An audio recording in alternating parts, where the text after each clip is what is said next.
Hello दोस्तों, कैसे हैं आप सभी। हम उम्मीद करते हैं कि आप लोग बहुत ही बढ़िया होंगे। तो दोस्तों, क्लास 10th का क्या है कि आज मैथ सिलेबस डिस्कशन करने वाले हैं, ठीक है। तो मैथ सिलेबस डिस्कशन में आप लोगों को संपूर्ण जानकारी बताने वाले हैं। तो आप लोग इस वीडियो को फुल वॉच कीजिएगा। आप लोग को सारा जानकारी आप लोग को क्या है कि बहुत ही अच्छे तरीके से समझ में आ जाएगा, है ना। तो आप लोग क्या कीजिएगा, इस वीडियो को पूरा देखिएगा। आप लोग को सारा जानकारी बहुत ही अच्छे तरीके से समझ में आ जाएगा। तो चलिए वीडियो को करते हैं स्टार्ट। तो क्या है कि आइए आप लोग को हम सारा जानकारी सिलेबस के बारे में आप लोग को हम संपूर्ण जानकारी बताते हैं, ठीक है। तो क्या है, बिहार, ठीक है। बिहार मैट्रिक परीक्षा 2027, ठीक है। बिहार मैट्रिक परीक्षा 2027, ठीक है। मैथ, ठीक है। मैथ सिलेबस, ठीक है। मैथ सिलेबस संपूर्ण जानकारी, ठीक है। मैथ क्या है कि मैथ सिलेबस संपूर्ण जानकारी आप लोग को आज हम बताने वाले हैं, ठीक है। तो क्लास 10th के स्टूडेंट के लिए ये क्या है कि बहुत ही काफी इंपॉर्टेंट वीडियो है, ठीक है। उनको मैथ सिलेबस के बारे में आप लोगों को पता होना चाहिए, ठीक है। तो आइए आप लोग को हम संपूर्ण जानकारी बताते हैं, फुल डिटेल्स आप लोग को बताते हैं मैथ सिलेबस के बारे में, ठीक है। तो सिलेबस क्या है आप लोगों का, ठीक है। तो जैसा कि आप लोग को हम बताया है कि मैथ के बारे में आज क्या है कि चर्चा करने वाले हैं, ठीक है। तो आइए मैथ के बारे में चर्चा करते हैं, ठीक है। तो उससे पहले आप लोग देख देख लीजिए, आप लोगों का पॉइंट बना हुआ है बेस्ट बुक, ठीक है। आप लोगों के लिए बेस्ट बुक कौन सा होना चाहिए, 95% स्कोर कैसे करें, ठीक है। तो ये सब क्या है कि आप लोगों के लिए, ठीक है। आप लोग कैसे 95% स्कोर कर पाइएगा, ठीक है। तो आइए उससे पहले कुछ बात करते हैं, ठीक है। आप लोगों से पहले, ठीक है। और बोर्ड एग्जाम में आप लोगों से कितना प्रश्न पूछा जाता है उसके बारे में बात करेंगे, ठीक है। तो आइए पहले हम देखते हैं कि क्या है कि बेस्ट बुक कौन है, ठीक है। जो पॉइंट बना है उसको पहले देख लेते हैं, क्या है कि बेस्ट बुक कौन सा है, ठीक है। तो बेस्ट बुक क्या है, मैथ का, ठीक है। तो मैथ में बेस्ट बुक आप लोगों का कौन होगा, तो मैथ में आप लोगों का बेस्ट बुक हो जाएगा, ठीक है। आप लोगों का बेस्ट बुक कौन हो जाएगा, तो बेस्ट बुक हो जाएगा NCERT, ठीक है। NCERT आप लोग का मैथ में हो जाएगा, ठीक है। कहाँ जाइए, बुक स्टोर में जाइएगा, ठीक है। आप लोग का मार्केट में जाइए, बुक स्टोर के पास, उनको बोलिएगा भाई जी, या अंकल जी होंगे तो अंकल जी को बोलिएगा, अंकल जी आप क्लास 10th का क्या है कि क्लास 10th के हमें क्या कीजिए, NCERT बुक दे दीजिए, ठीक है। तो आप लोगों को वो क्या करेंगे, बहुत ही अच्छे तरीके से आपको प्रोवाइड कर देंगे, ठीक है। यानी कि आपको दे देंगे, ठीक है। तो चलिए, बुक के बारे में आप लोग को पहले हम बता दिए हैं, ठीक है। और चलिए अब बुक के बारे में आप लोग को हम बता दिए हैं, उसके बाद आप चलिए बात करते हैं, ठीक है। आप यदि हमसे क्लास करते हैं तो आप लोगों को कितना बुक होना चाहिए, ठीक है, मैथ पढ़िएगा तब, ठीक है। तो आइए आप लोग को बताते हैं, आप लोग के पास कम से कम क्या है कि व्हाइट बुक, क्या है कि व्हाइट नोटबुक, क्या है, नोटबुक, ठीक है। अभी क्या बात कर रहे हैं हम, नोट नोटबुक की बात कर रहे हैं, ठीक है। नोटबुक, ठीक है। तो नोटबुक के बारे में बात करते हैं। तो नोटबुक में आइए आप लोग को हम बताते हैं। नोटबुक में आप लोगों को कम से कम क्या है कि 3 कॉपी होना चाहिए, ठीक है। 3 कॉपी आप लोग को होना चाहिए, ठीक है। आप लोग के पास 3 कॉपी जरूर होना चाहिए, ठीक है। तो 3 कॉपी इसलिए होना चाहिए, एक कॉपी में आप लोग क्या कीजिएगा, अपना क्या कीजिएगा, नोट्स बनाइएगा, क्या कीजिएगा, अपना नोट्स बनाइएगा। और दूसरा क्या कीजिएगा, क्लास कीजिएगा, ठीक है। क्लास का नोट्स होना चाहिए, क्लास नोट्स, ठीक है। एक खुद का नोट्स, ठीक है। एक जब क्लास कीजिएगा उस वक्त आप पढ़िएगा, वो क्या, उस वक्त के लिए क्या होना चाहिए, नोटबुक होना चाहिए। तो 2 से 3 बुक आप लोग के पास होना चाहिए, ठीक है। नोटबुक, और कैसा होना चाहिए, तो आप लोग के पास मोटा वाला बुक होना चाहिए। देखते हैं, मेरे पास यहाँ पर है पड़ा हुआ, आप लोग को हम दिखाते हैं। लाइए तो थोड़ा, देखिए मेरे पास कौन सा है, तो आप लोग को हम दिखाते हैं। मेरे पास अभी मैथ का है, साइड में रखा हुआ है। आपको हम हिंदी में दिखाते हैं, मतलब कि कितना मोटा होना चाहिए, ठीक है। तो देखिए, ऐसा बुक आप लोग के पास होना चाहिए। देखिए ये कितना मोटा है, ठीक है। बहुत सारा मोटा है, ठीक है, ज्यादा मोटा है। तो आप लोग इससे, ठीक है, इतना ज्यादा आप लोग बुक मोटा लीजिएगा, ठीक है। और जिनके पास पैसा नहीं है, ठीक है, जिनके पास पैसा का प्रॉब्लम होगा, ठीक है, बताते हैं मेरे प्यारे दोस्तों, जिनके पास पैसा का प्रॉब्लम होगा तो कम भी वाला ले सकते हैं, ठीक है। देखिए एक बुक में रहेगा सारा चीज, ठीक है। इसलिए बोले आप लोगों को कि मोटा वाला थोड़ा लीजिएगा, ठीक है। मोटा वाला लेने का मकसद ये है कि आप लोगों को क्या है कि इधर इस कॉपी में उस कॉपी में आपको क्या करना पड़ेगा, ढूंढना नहीं पड़ेगा, ठीक है। एक ही कॉपी में सारा चीज रहेगा, ठीक है। इसलिए आप लोगों को बोले हैं मोटा वाला कॉपी ले लीजिएगा, ठीक है। तो चलिए, आप लोग ये समझ गए, तो चलिए इसको क्या करते हैं, क्लीन करते हैं। और उसके बाद अब क्या करते हैं, हम आते हैं अपना क्या, बोर्ड एग्जाम में, ठीक है। बोर्ड एग्जाम में आप लोगों से क्वेश्चन कितना कितना पूछा जाता है उस पर थोड़ा बात कर लेते हैं, ठीक है। तो आइए उस पर थोड़ा बात करते हैं। तो बोर्ड एग्जाम क्या है, बोर्ड एग्जाम, ठीक है, BOARD, बोर्ड एग्जाम, ठीक है, बोर्ड एग्जाम, ठीक है। तो बोर्ड एग्जाम पर थोड़ा चर्चा करते हैं, ठीक है। बोर्ड एग्जाम आप लोगों से कैसे क्वेश्चन पूछता है, ठीक है, कितना ऑब्जेक्टिव होता है, कितना सब्जेक्टिव होता है, सब्जेक्टिव में कितना शॉर्ट क्वेश्चन पूछे जाते हैं, कितने लॉन्ग क्वेश्चन पूछे जाते हैं, वो सब पर क्या करते हैं, थोड़ा चर्चा कर लेते हैं, ठीक। तो आइए बोर्ड एग्जाम पर थोड़ा क्या देखते हैं। तो बोर्ड बोर्ड एग्जाम के पॉइंट ऑफ व्यू से क्या है मेरे प्यारे दोस्तों, कि दो भागों में आप लोगों से क्या होता है कि क्वेश्चन पूछा जाता है, ठीक है। दो भागों में आप लोगों से क्या होता है, क्वेश्चन पूछा जाता है, ठीक है। तो कहिएगा कि भाई जी दो भागों में कौन होगा, तो एक होगा, आप लोग को पता होगा, एक जो है कि ऑब्जेक्टिव है, ठीक है। आप लोगों से एक है ऑब्जेक्टिव पूछा जाता है, ठीक है, क्या है ऑब्जेक्टिव, ठीक है, ऑब्जेक्टिव, ठीक है, एक ऑब्जेक्टिव, ठीक है, एक भाग है ऑब्जेक्टिव, ठीक है, क्या है ऑब्जेक्टिव, और दूसरा भाग है सब्जेक्टिव, ठीक है, क्या है दूसरा भाग है सब्जेक्टिव, ठीक है। तो एक भाग था क्या ऑब्जेक्टिव, दूसरा है सब्जेक्टिव, ठीक है, एक पार्ट है ऑब्जेक्टिव, दूसरा पार्ट है सब्जेक्टिव। तो इस प्रकार से क्या होता है कि बोर्ड एग्जाम में पूछा जाता है, तो ऑब्जेक्टिव की संख्या कितनी रहती है, ठीक है, यानी कि ऑब्जेक्टिव में कितनी आपको बनाना है, ठीक है, कितना बनाना है। तो आइए आप लोग को हम बताते हैं। ऑब्जेक्टिव में जो है 100 क्वेश्चन आप लोगों से पूछा जाएगा, कितना, तो 100 क्वेश्चन, ठीक है, आप लोगों से 100 क्वेश्चन पूछा जाता है ऑब्जेक्टिव में।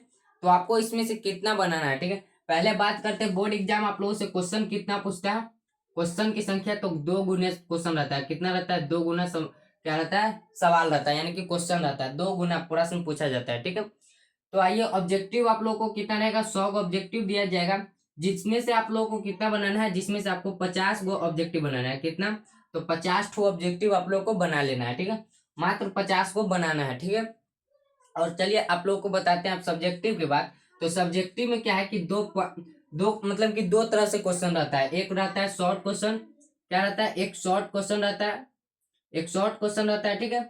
सब्जेक्टिव में क्या होता है, एक शॉर्ट क्वेश्चन होता है। तो शॉर्ट क्वेश्चन की संख्या कितनी रहती है, तो शॉर्ट क्वेश्चन की संख्या होता है 30, ठीक है मेरे प्यारे दोस्तों, 30, ठीक है, 30 क्वेश्चन रहेगा, ठीक है। तो आप लोग इसमें से 30 में से आपको कितना 15 बनाना है, ठीक है, कितना बनाना है 15, ठीक है, मात्र आप लोग को 15 बनाना है, ठीक है।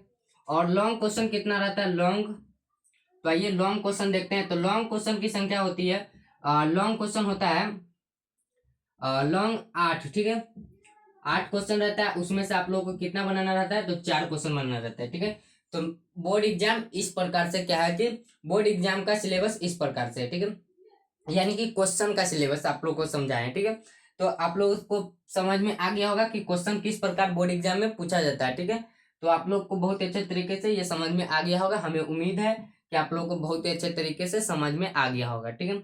अब आइए आप लोग को क्या बताते हैं, क्या आप लोग जब जो बुक पढ़िएगा, यानी कि एनसीईआरटी जो बुक पढ़िएगा, तो आप लोग को उस बुक में आप लोग को कौन कौन सा चैप्टर पढ़ना है, ठीक है, उस चैप्टर के बारे में थोड़ा चर्चा कर लेते हैं, ठीक है। तो चैप्टर कौन कौन है उसका नाम आप लोग को हम यहाँ पर लिख देते हैं, ठीक है। तो कौन कौन सा चैप्टर एक बार पहले बोल दे कि यहाँ पर लिख दे, ठीक है। तो चलिए एक बार बोल देते हैं, उसके बाद क्या करते हैं यहाँ पर हम लिख देते हैं, ठीक है। तो पहले आप लोग को हम बता देते हैं, आप लोग जो बुक पढ़िएगा उसमें आप लोग को फर्स्ट चैप्टर पढ़ना है वास्तविक संख्या है, ठीक है, क्या है वास्तविक संख्या है, जो है पहला चैप्टर है वास्तविक संख्या। दूसरा चैप्टर है बहुपद, क्या है दूसरा चैप्टर है बहुपद। समझिएगा कौन कौन सा चैप्टर है, ठीक है, आपको इसको याद कर लेना है, सारा चैप्टर को आपको याद कर लेना है, ठीक है। तो आइए आप लोग को हम बताते हैं कौन कौन सा चैप्टर है। तो अभी आप लोग को हम पहला चैप्टर बताए हैं वास्तविक संख्या, दूसरा चैप्टर बताया है बहुपद, तीसरा चैप्टर है दो चर वाले रैखिक समीकरण, चौथा चैप्टर है क्या है द्विघात समीकरण, ठीक है। और पांचवा है पांचवा कौन सा चैप्टर है, तो समांतर श्रेणी, है ना। तो उसके बाद है छठा, ठीक है, यानी कि सिक्स चैप्टर है क्या है कि त्रिभुज, ठीक है, सिक्स चैप्टर त्रिभुज है। सातवां है निर्देशांक ज्यामिति, ठीक है, निर्देशांक ज्यामिति। आठवां आप लोग का फेवरेट क्या है कि फेवरेट चैप्टर है त्रिकोणमिति, ठीक है, क्या है त्रिकोणमिति। और नौवां है त्रिकोणमिति, त्रिकोणमिति के कुछ अनुप्रयोग, ठीक है, नौवां ये है। और 10वां है वृत्त, और 11वां है वृत्त, वृत्त से संबंधित क्षेत्रफल। और 12वां है क्या है, 12वां है पृष्ठीय क्षेत्रफल और आयतन, ठीक है, क्या है पृष्ठीय क्षेत्रफल और आयतन, ठीक है। और 13 नंबर चैप्टर है, 13 नंबर चैप्टर वो है सांख्यिकी। और जो 14 नंबर चैप्टर है उसका नाम है प्रायिकता। तो आप लोग को इतना चैप्टर पढ़ना है, ठीक है, 14 चैप्टर आप लोगों को क्या पढ़ना है, ठीक है। कितना बुक में आप लोगों को कितना चैप्टर पढ़ना है एनसीईआरटी में, तो आप लोगों को 14 चैप्टर पढ़ना है, ठीक है, 14 चैप्टर, ठीक है। तो आइए 14 चैप्टर कौन कौन है उसका आप नाम लिख देते हैं, ठीक है। तो क्या है पहला चैप्टर, ठीक है, चैप्टर्स नेम, ठीक है, चैप्टर्स चैप्टर्स नेम, ठीक है, चैप्टर्स नेम, ठीक है, चैप्टर्स नेम, ठीक है। तो चैप्टर्स नेम आप लोग को हम लिख देते हैं यहाँ पर। तो क्या है चैप्टर्स नेम, पहला है वास्तविक संख्या, ठीक है, यहाँ पर लिख देते हैं पहला वास्तविक संख्या है, तो क्या है वास्तविक वास्तविक पहला है वास्तविक वास्तविक संख्याएं वास्तविक संख्याएं वास्तविक संख्याएं, ठीक है। और दूसरा है बहुपद बहुपद।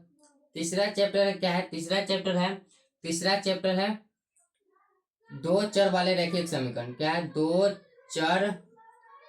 चर वाले रैखिक समीकरण, ठीक है, दो चर वाले रैखिक समीकरण, ठीक है, रैखिक समीकरण, ठीक है, रैखिक समीकरण। और चौथा चैप्टर है द्विघात समीकरण, ठीक है, द्विघात समीकरण, ठीक है, द्विघात समीकरण, ठीक है, द्विघात समीकरण।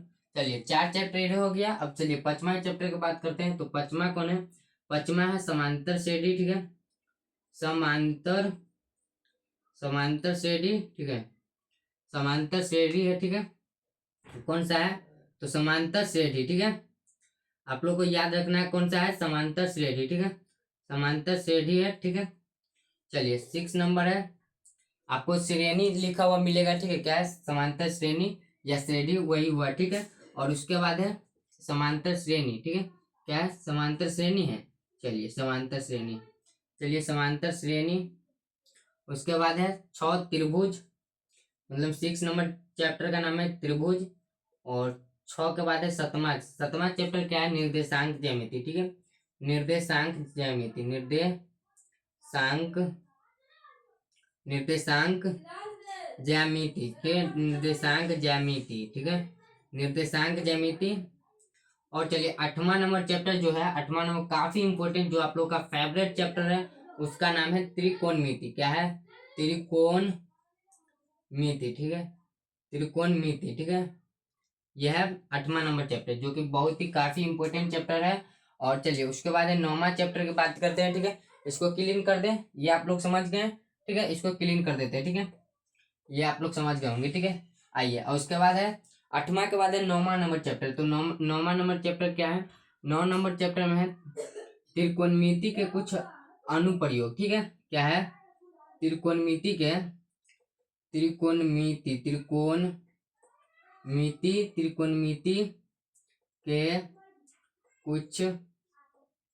कुछ अनुप्रयोग, ठीक है, अनुप्रयोग,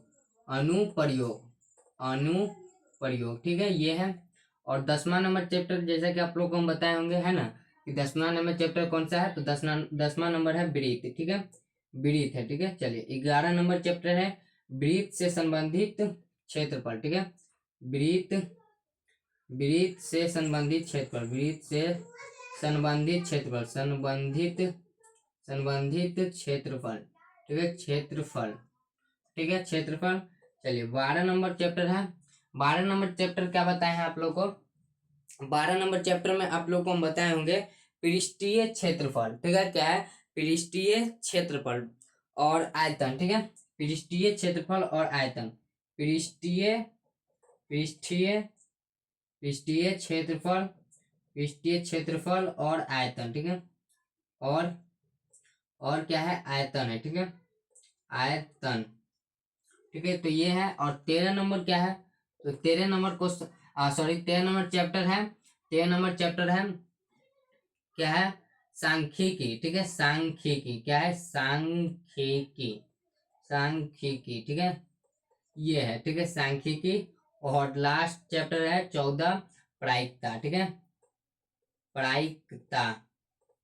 प्रायिकता, ठीक है।